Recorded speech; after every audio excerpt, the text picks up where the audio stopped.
Nadreen, ये जो इलाका आप देख रहे हैं इस मैप में, ये श्रीलंका का जफना डिस्ट्रिक्ट है और हिस्ट्री में इस इलाके को नागा नाडू भी कहा जाता है, यानी नागा लोगों की ज़मीन। नागा लोग जो थे ये शुरुआती बाशिंदों में से एक कबीला था जो कि श्रीलंका में आके आबाद हुआ था और ये इलाका इंडिया का जो तमिलनाडु का स्टेट है उससे बहुत करीब है। जफना के कई आइलैंड्स हैं जो कि श्रीलंका के ही आइलैंड्स हैं और इन पर श्रीलंका की हुकूमत है, लेकिन इंडिया की हमेशा इन आइलैंड्स पर नज़र रही है क्योंकि इनमें से बाज़ आइलैंड इंडिया के मेन लैंड से काफ़ी करीब हैं और जासूसी के अलावा इंडिया के लिए ये सिक्योरिटी के एतबार से भी एक बहुत अहम इलाके रहे हैं। लेकिन अभी इंडिया जफना के इन आइलैंड्स पर किसी प्रकार की इन्फ्लुएंस हासिल करने के लिए नजरें गाड़े बैठा ही था कि मोदी साहब को बैकग्राउंड में कालिया फिल्म का वो गाना बजता हुआ सुनाई देने लगा कि जहां तेरी ये नज़र है मेरी जहां मुझे खबर है। अच्छा, मोदी साहब ने इधर उधर देखा कि ये गाने कहाँ से बज रहे हैं, कुछ तो होने वाला है जफना में, तो पता चला वहां पर भी शी जिनपिंग साहब आ गए और उन जजीरों पर भी चीन आ चुका है। यानी जो जफना के जजायर जो कि इंडिया के तमिलनाडु से सिर्फ और सिर्फ 50 किलोमीटर ही दूर हैं, यहाँ पर भी अब चीन आ चुका है और श्रीलंका ने यहाँ पर भी एनर्जी के मंसूबे लगाने के लिए इंडिया के कंसर्न्स को डस्टबिन में डालते हुए चीन को गो अहेड दे दिया है कि आप यहाँ पर एनर्जी के प्रोजेक्ट्स लगाएं। इससे इंडिया के अंदर परेशानी की एक लहर दौड़ गई है कि हम पहले ही इस बात से परेशान हैं कि चीन हमारे इर्द गिर्द घेराबंदी कर रहा है, जगह जगह इंडियन ओशन में जो मुल्क हैं चीन उनके बंदरगाहें लेता फिर रहा है और अपने बेसिस बना डाले हैं चीन ने। बर्मा में चीन बैठ गया, बांग्लादेश के अंदर चीन पोर्ट्स बना रहा है, पाकिस्तान के अंदर पोर्ट्स पर चीन बैठ गया है और श्रीलंका के पोर्ट्स पर तो पहले ही चीन मौजूद था, लेकिन अब वहां के आइलैंड्स भी चीन ने लेना शुरू कर दिए हैं। यानी श्रीलंका के हम्बनतोता पोर्ट पर चीन पहले ही बैठा हुआ था और अब ये कार्रवाई भी कर डाली हुई है आइलैंड्स वाली। अच्छा, हुआ ये था कि जैसे ही चीन ने हम्बनतोता पोर्ट लिया था श्रीलंका से, तो अमेरिका की जानिब से उस वक्त ट्रंप सरकार का दबाव आ गया था बीजेपी सरकार के ऊपर कि कुछ तो करो, आप लोग हाथ पे हाथ रखकर बैठे हुए हो, चीन तुम्हारे आसपास इतना कुछ कर रहा है, पोर्ट्स उसने ले रखे हैं, तुम्हारे पड़ोसी अलग से भगाता जा रहा है, लेकिन तुम हमारे कांधे पर बैठे हुए हो सिर्फ। इस पर बीजेपी सरकार ने कुछ एनर्जी दिखाते हुए श्रीलंका से उन्होंने कहा कि देखें, चीन आपका सबसे बड़ा ट्रेड पार्टनर है, हमें इससे कोई एतराज नहीं है, लेकिन अगर आप उसको हम्बनतोता से उठाना नहीं चाहते तो कम से कम हमें भी एक पोर्ट दे दें, हम इसको डेवलप करेंगे जापान के साथ मिलकर, ताकि चीन को श्रीलंका में काउंटर करने के लिए हमारे पास भी तो कुछ होना चाहिए। तो इंडिया ने भी फिर 2019 में श्रीलंका के साथ कोलंबो पोर्ट का एक टर्मिनल बनाने का मुआहदा कर लिया था और ये सिग्नल दे दिया था कि अगर श्रीलंका में चीन है तो क्वाड भी है वहां पर। जी हाँ, क्वाड का आपको इल्म होगा कि जापान, अमेरिका, इंडिया और ऑस्ट्रेलिया ने, इन चारों ने मिलकर चीन के खिलाफ एक अलायंस बना रखा है। हालांकि ये अलायंस बनने से पहले ही ठोस हो चुका है और ऑस्ट्रेलिया और जापान इस अलायंस से तकरीबन साइडलाइन हो चुके हैं कि झगड़ा चीन के साथ अमेरिका का है तो हम क्यों खुद को मार पड़वाएं इसके अंदर।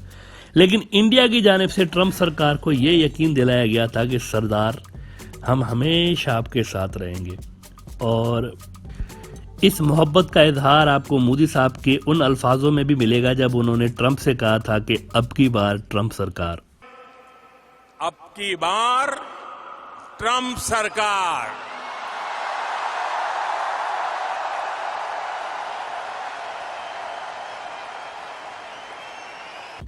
लेकिन कुछ ही दिन पहले यह हुआ कि जब चीन ने म्यांमार के अंदर अमेरिका और इंडिया को अपने एक पावर की थोड़ी सी झलक दिखाई थी, तो उसके बाद श्रीलंका ने भी वो जो कोलंबो पोर्ट वाला मुआहदा इंडिया ने किया हुआ था उसको खत्म कर दिया, जिसके लिए अब इंडियन मीडिया ये कह रहा है कि श्रीलंका के अंदर हमारी ये जो ख्वारी है ये चीन ने करवाई हुई है और चीन के कहने पे श्रीलंका ने ये मुआहदा खत्म किया है। यानी अभी वो दुख हल्का ही नहीं हुआ था कि जफना के इन आइलैंड्स की खबरें आ रही हैं कि श्रीलंका ने अब ये आइलैंड्स भी चीन को दे दिए हैं कि यहाँ आप एनर्जी के मंसूबे लगाएं। ये जो श्रीलंका के जजायर हैं ये पाल्क स्ट्रीट के अंदर आते हैं और ये स्ट्रीट इंडिया के तमिलनाडु और श्रीलंका के जफना डिस्ट्रिक्ट के बीच एक समुद्री पट्टी का नाम है। अच्छा, इंडिया पहले से ही चिढ़ा हुआ था श्रीलंका से कि आपने हमसे पूछा भी नहीं, ऐसे में कोलंबो पोर्ट वाला कॉन्ट्रैक्ट भी आपने खुद ही खत्म कर दिया। तो इंडिया को इस पे पहले से ही श्रीलंका के साथ नाराजगी थी और अब ये आइलैंड्स वाली डेवलपमेंट होने के बाद इंडिया और भी ज्यादा सदमे में आ चुका है और पब्लिकली इंडिया ने तो कुछ अनाउंस नहीं किया, लेकिन खामोशी के साथ श्रीलंका को ये मैसेज दे दिया हुआ है कि we are not having fun guys, मजा नहीं आ रहा आपकी तरफ से ये जो कुछ भी हो रहा है। पहले आपने पोर्ट्स वाली डील खत्म कर दी, अब आइलैंड्स चीन को दे दिए हुए। अच्छा, इंडिया में श्रीलंका के पूर्व हाई कमिश्नर ऑस्टिन फर्नांडो साहब ने एक दिलचस्प बयान दिया है। उन्होंने कहा कि हमें बिल्कुल भी हैरत नहीं हुई, हमें तो पता था कि इंडिया खुश नहीं होगा इस पे। हमें मालूम था, ये पहले ही मालूम था हमें कि इंडिया खुश नहीं होगा, ये जो हम आइलैंड्स दे रहे हैं इसको चीन को। और उनका कहना था कि ये जो आइलैंड्स हैं इंडिया के बॉर्डर से बहुत ही करीब हैं और इंडिया लद्दाख में पहले ही उलझा हुआ है, ऐसे में यहाँ इन इलाकों में इंडिया एक और टेंशन कभी नहीं चाहेगा। अब चीन की तरफ से एक तरफ जहां भरपूर तरीके के साथ ये कार्रवाइयां जारी हैं, तो वहां इंडिया को अफसोस इस बात का भी है कि क्वाड नाम की जो बला बनी थी जिसने इंडिया की मदद को आना था, वो इंडिया की कश्ती बीच भंवर में डालकर खुद भाग गए कहीं।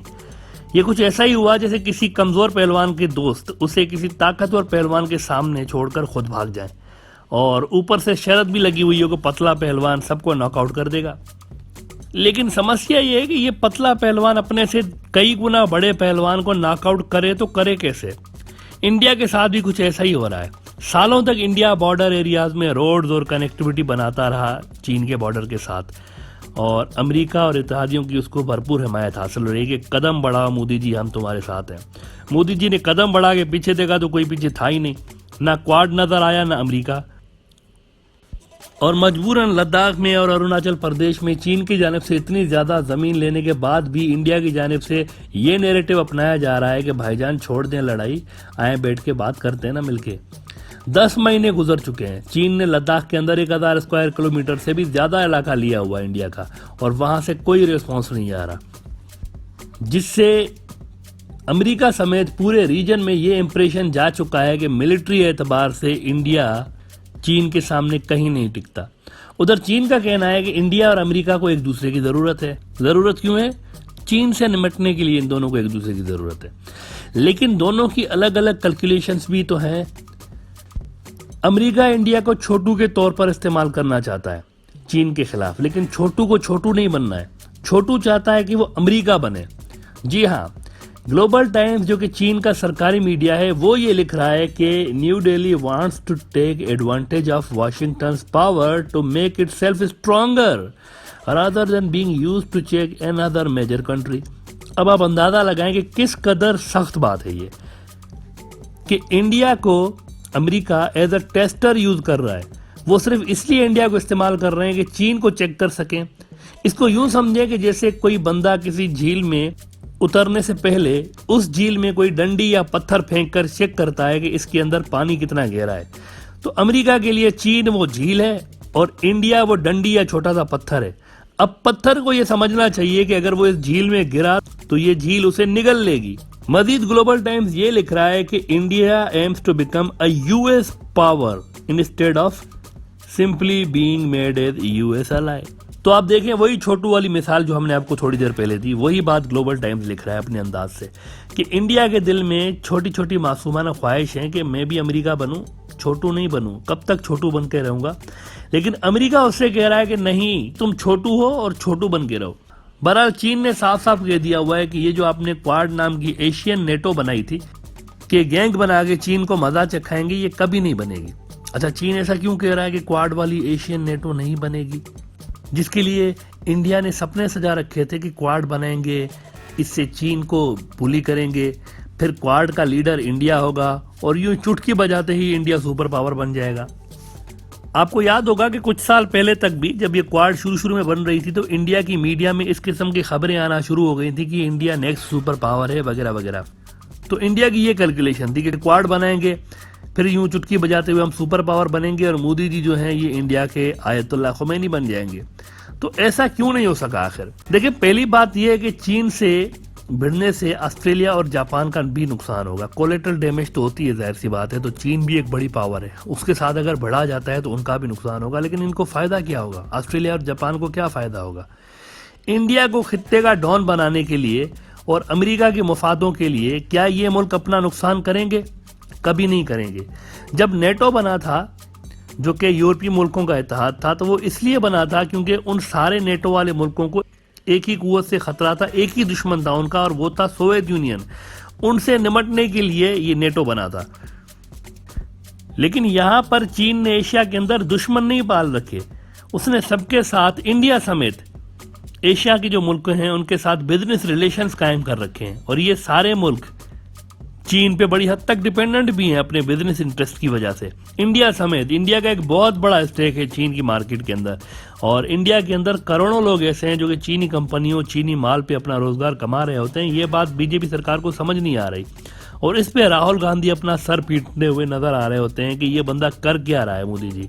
और इस पे अगर राहुल गांधी कुछ बोलते हैं तो बीजेपी के लोग कहते हैं कि तू तो चुप कर, तू तो है ही देशद्रोही। अब इंडिया के लिए ऑलरेडी इस छोटू वाले रोल में इस कदर मसाइल पैदा हो चुके हैं कि इकोनॉमी मुसलसल नीचे जा रही है, सिक्योरिटी चैलेंजेस अलग से पैदा हो चुके हैं, जमीन वहां लद्दाख में अलग से चली गई है, अरुणाचल में अलग से चली गई है। और ऐसे में अमेरिका ने अब ये फरमाइश, नई वाली फरमाइश करके रख दी हुई है मोदी साहब के साथ कि क्वाड की मीटिंग बुलाएं दोबारा, और वो भी दिल्ली के अंदर बुलाएं। इस पे इंडिया अलग से परेशान है कि पहले से ही क्वाड के चक्कर में इतना नुकसान हो चुका है, और अब अगर मजीद क्वाड की मीटिंग्स होती हैं और फिर मजीद अगर इंडिया इसमें इन्वॉल्व होता है तो चीन की जानिब से और ज्यादा नुकसान हो सकता है इंडिया का। बहरहाल इस वक्त इंडिया अपने बदतरीन फॉरेन पॉलिसी फेलियर से गुजर रहा है, और अपने नेबरहुड के अंदर ही उसे बड़े बड़े चैलेंजेस का सामना है, और सवाए चीन और पाकिस्तान से अच्छे रिलेशंस रखने के इंडिया के पास और कोई चारा है ही नहीं इन मसाइल से निकलने के लिए।